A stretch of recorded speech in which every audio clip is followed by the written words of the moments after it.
a memoir writing coach for 18 years.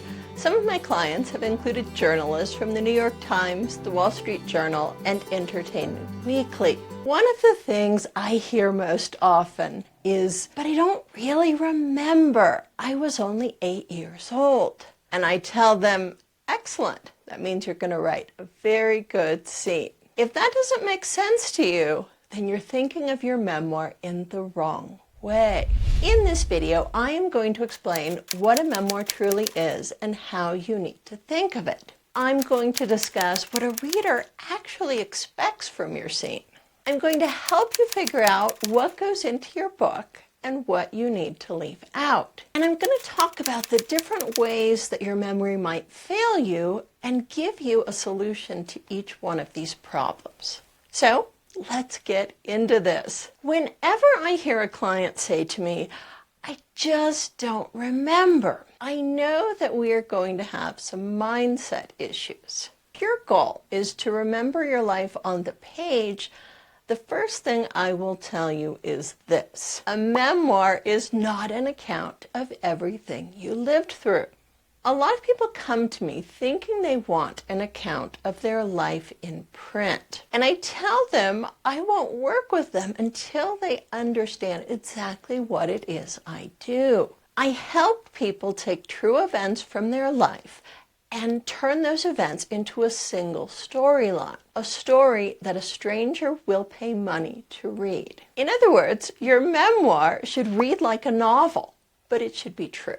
So when have you ever read a novel that was an account of everything a person lived through from birth until now? No, a novel recounts a story. Another way to think of your memoir is this. A memoir takes true events from your life and turns them into art.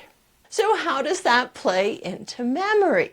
Let's talk about the 3 different ways your memory might fail you, and then I'll give you the solution to each of these problems. Memory problem number 1. I don't remember because I wasn't there. I worked with the daughter of the novelist Norman Mailer, and in her book she wanted to recount the scene of her father stabbing her mother. Norman Mailer was an incredibly admired and famous novelist, and the story of him stabbing his wife is in fact a huge historical moment in literary history. But here was the problem. My client wasn't there when this happened. This is a problem that a lot of our clients face. They want to write about events that they didn't personally witness. So what the real problem is that you can't write about an event that you didn't personally experience. I know that a lot of you are going to say, no, of course I can.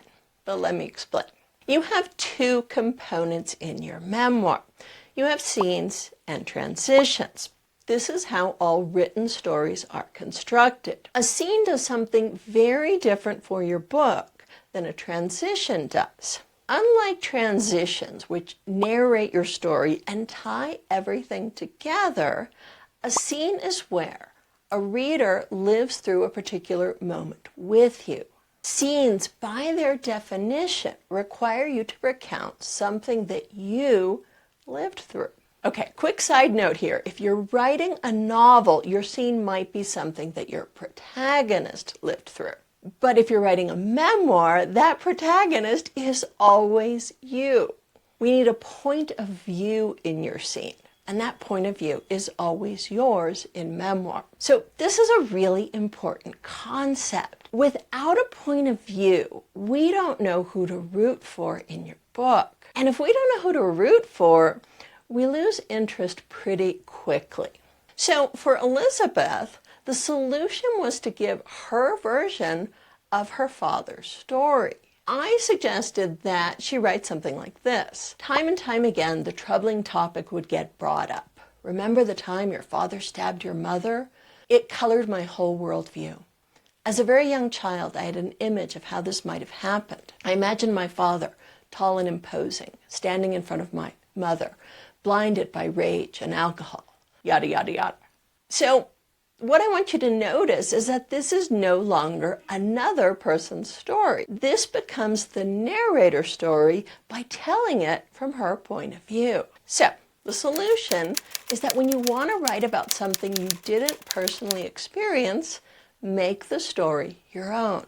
In other words, write about the story that you actually did experience. In Elizabeth's case, this is the story not of the stabbing itself, but how she imagined it might have happened and how it affected the way she perceived her parents. Memory problem number 2. I barely remember this happening. Our strongest memories are from the most emotional moments of our lives. Think about the 5 strongest memories you have. I bet they're all moments in which you were affected emotionally. These were not moments when things were just fine. You were probably terrified or enraged, enraptured, ecstatic. I doubt that you were just fine.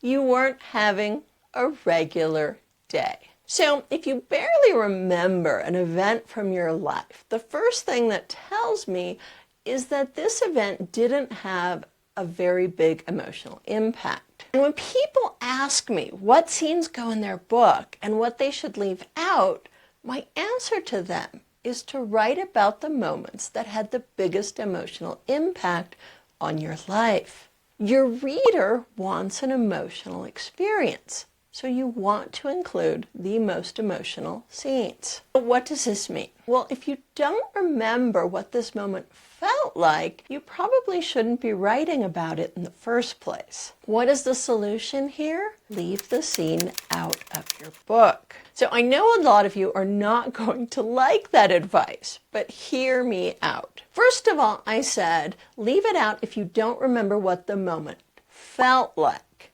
If you don't remember a lot of details, that's a topic we'll get into in a few minutes. But if you don't remember what this moment felt like, it doesn't belong in your book. So I said earlier that the way to determine whether a scene belongs in your book is if it's an emotionally affecting moment. So a lot of people really struggle with this advice when I first give it to them. They will say to me, but Wendy, if I just include the most emotionally affecting scenes, I'm going to have a scene of Arizona, followed by a scene of me being in Lithuania, and no one's going to understand how I wound up in Lithuania in the first place. So once again, the solution to this is to understand the components you're working with and understand how scenes and transitions work together to create a story. So your first component is a scene. A scene is where a reader lives through this event with you.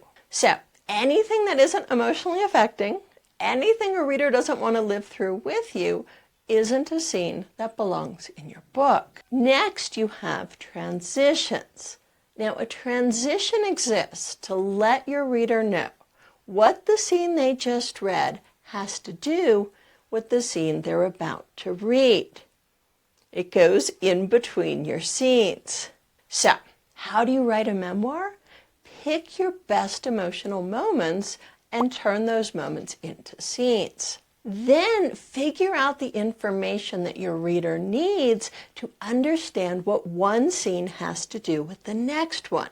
This is the information that goes into your transition. Your transition exists to let your reader know exactly how you got from Arizona to Lithuania. Problem number 3. I was there, but I can't recall the details. I'm going to explain how to deal with this memory problem in just a minute. Before I do, be sure to check out a copy of the Memoir Engineering System, the result of 15 years of research to discover the principles that all memoirs have in common.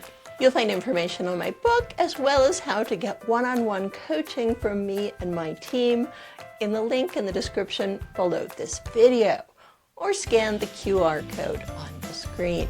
A few years ago, I worked with a great client who wrote amazing scenes. But one day, Roxana showed up to class with no new pages. When I asked her what was going on, she told me, well, there's this scene I really want to write, but I can't remember what the weather was like. So I have to go back to my diary, figure out the exact date that this occurred, then go to the internet and look up what the weather was like that day.